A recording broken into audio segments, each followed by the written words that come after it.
Hello, Mindoro Life Update. Tara, samahan niyo muna ako maglinis dito sa shop.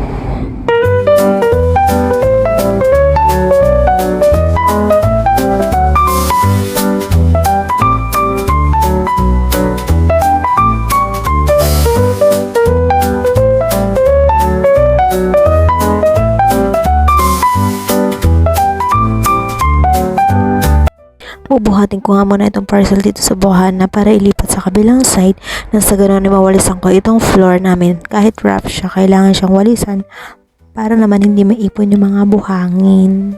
Inayos ko nga muna yung mga damit dito sa sabitan and then nagwalis ulit ako. Yan, tatapusin natin yan lalo pat mayroong mga kalat na medyo maliliit lang naman. Siyempre, nakutin lang natin yun on the span. Then, tinanggal ko na ito mga gamit dito dahil kailangan ko rin siyang palispisan at may gabok na. Ganito talaga kapag malapit ka sa kalsada, hindi naman maiiwasan yung mga gabok. Yan, alaga lang talaga sa punas at saka sa linis. Then, winalasan ko dito sa may bandang unahan at ito nga pala yung isa pang estante na kailangan natin tanggalan ng gabok. Yan, inayos ko lang yung mga gamit dyan at pinalispisan.